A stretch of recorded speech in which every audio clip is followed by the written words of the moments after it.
Marami na rin ako nakikita mga kapwa kong OFW dito sa Jeddah, Saudi Arabia, mga idol, na hindi na naghihijab, hindi na nag-aabaya.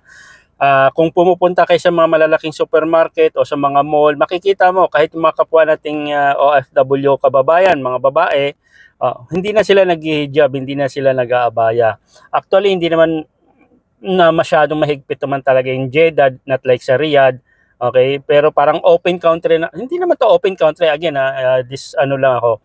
Hindi naman to open country in Jeddah, napakahigpit naman talaga dito. Ang point ko lang pagdating sa pananamit, no, marami ka na makikita mga kababayan natin na mga hindi na naghihijab o hindi na nag-aabaya, parang nasa Pilipinas lang.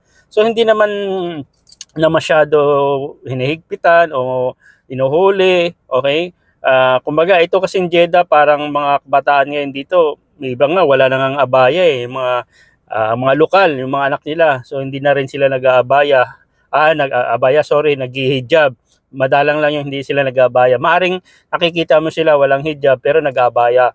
Tapos ito naman sa mga kababayan natin, advice ko lang, kahit sabihin natin hindi ganun kahigpit. Tandaan nyo guys, mga idol, mahigpit talaga dito ang Middle East. So ang point ko lang dito, pagdating sa pananamit, lalo na sa mga OFW babae, marami na rin talaga nagsusuot. Pero mayroon pa rin mga nag-aabaya. Ito kung advice ko, no, kung ako ang tatanungin mo kung kahit ba walang hijab basta nag-aabaya, yes, para sa akin mas maganda kasi nag-aabaya kasi kumbaga respeto lang din, no, at saka hindi kasi may mga iba-ibang lahi, alam mo naman kung makatingin wagas di ba? So para sa sarili mo, kung ikaw is babae, mas maganda kung halimbawa hindi ka talaga nag-hijab, edi mag-abaya ka man lang para at least papano yung from sa liig natin hanggang baba, at least malinis tingnan, no? Hindi katulad nung nakikita natin na mga nagka-crop top, yung mga pasaway na OFW, labas pusod yung mga, Diyos ko, yung mga damit ang iiksi. So wala po tayo sa Pilipinas. Again, ulitin ko, Middle East pa rin naman to. Okay, Middle East, napakahigpit pa rin yan. So iwasan lang natin yung sobrang parang matigas ng ulo natin kasi hindi na masyado mahigpit, yung parang ganun. Okay, yun lang naman. Ito yung tip ko lang naman, pwede nyo gawin na lalo na kung kasama mo naman yung amo mo, okay, yung madam mo na okay lang man sa kanya, open yung walang sa kanya, di kung kasama mo siya, okay lang. Pero I do suggest, ikaw na mismo magsabi na magkailangan mo ng abaya for alam mo na, respeto sa sarili mo kasi ang hirap kaya yung mga lalaki nakatingin laging ganyan, di ba? Pero nasa inyo naman 'yon, para sa akin lang. Pero kung ikaw talagang gusto mo magrampa-rampa na walang abaya, walang hijab, nasa iyo 'yan. Okay? Para sa advice ko lang naman bilang kapwa OFW, okay? Okay, pero parang open no? Agree ba kayo sa akin yung mga kapwa kong kahit hindi na dito sa Jeddah, kahit sa Saudi, sa Riyadh, basta nasa loob siya ng Middle East, may nakikita ba kayo mga kababayan nating babae na hindi na sila nag-aabaya, okay, hindi na nag-hijab, okay, pero malimit pa rin, may mga abaya nakikita ko, okay, namimili, siguro mga kasambahay, okay, ako isang family driver, kasama ko yung kasambahay, parang gano'n na rin yun, nasa loob ako ng bahay so parang kasambahay na rin ako, kasi family driver, family driver. Okay, so tamang kwentuhan lang. So yun lang naman sa akin. So kung ikaw isang OFW dito sa Middle East, okay ba sa inyo? Agree ba kayo na kahit papano parang nasa Pilipinas ka lang pag namimili, hindi mo na kailangan ng abaya? Okay ba sa inyo sa mga babae? Okay, para sa akin kasi bilang isang lalaki, wala namang masama doon. Pero para sa akin, mas gusto ko pang nag-abaya kayo. Okay, concern yun yung ibig sabihin. Okay, pero mababait naman mga lokal dito. Pero lalo na, lokal, yung mga Saudi, paano yung mga ibang lahi din, no? Iba-ibang lahi, alam nyo man, Indiano, Pakistan, marami kasi iba-ibang lahi dito. Hindi lang tayo mga Pinoy. Okay, yung lokal kahit pa paano, alam nyo naman yun, diba? Much more, paano yung ibang lahi kung makatingin, wagas. Lalo na yung mga kasama kong driver din, mga Indiano, Pakistan, wagas kung makatingin. Alam nyo naman, ang malimit, di ba? Kilala nyo naman yung nagiging karelasyon ng mga OFW, okay, mga kasambahay, o kahit hindi kasambahay, karamihan dyan, Indiano, Pakistan, Israel, yung mga driver, yung, basta, alam nyo naman, bira naman yun, mga mismong Saudi o lokal, karelasyon yung, bira yung ganun, di ba? Pero malimit, mga ganun lahi. lumalabas sa mall, manghingi ng wristly sa amo, di ba? Tapos magkikita lang naman, tapos magti-trending, kasama sa isang kwarto, 3 silang babae, 3 lalaki, o minsan 5 lalaki, minsan isang babaeng Pilipina, 3 lalaking kasama sa isang kwarto. Ano ba namang klase? Matino na ba ang tawag nun?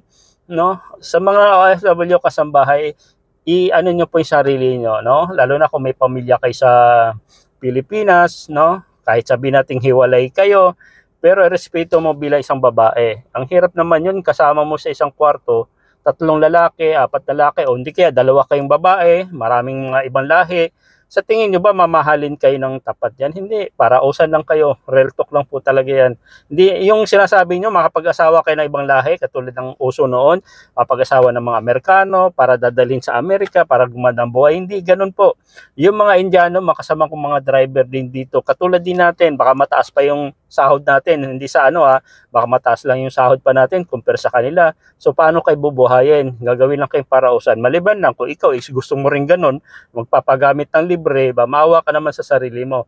Itong nakakalungkot, pag nahuli ka dito, no, pumasok kayo sa isang hotel, sa isang bahay, no, magkakasama-sama kayo, kahit 2 kayo o 4 kayo, ikukulong at ikukulong, madideport ka pa, kababayan. So, una-una, nilapastangan na yung sarili mo, di ba? Pangalawa, makukulong ka, tanggal ka ng trabaho, wala ka nang susuporta sa pamilya mo, di ba kawawa yung mga anak mo, di ba? So, hindi naman masama magmahal. Siguraduhin mo lang na talagang yung ang taong yon, kahit sabihin natin ibang lahi, nagmamahalan kayo, siguraduhin mo lang na tama. Okay? Hindi yung dahilan na magmamahalan kayo, magpaalam ka sa amo mo, magmamili ka, tapos iba naman pala yung inatupag mo, baka mamaya maburot yung tiyan mo, patay ka, lagot ka. Okay? Hindi naman tayo kumukontra sa mga kababayan natin nagmahal na ibang lahi. Siyempre, karapatan din nila magmahal. Pero ilagay natin sa lugar na sa bansa po tayong Saudi o Middle East na napakahigpit pagdating sa ganyang batas. Okay? At saka concern lang ako sa mga kababayan kong OFW, lalo ng mga kasambahay, di ba? So, payag ba kayo na tatawagin parausan ng mga iba-ibang lahi lang? Di ba, wag ganun? Di ba? Eh mamaya magkakasakit ka pa. So pangit. Ang masama doon, binibidyohan, nagtitrending kayo, hindi lang sarili mo nakakaya, pati mga anak mo, pamilya mo.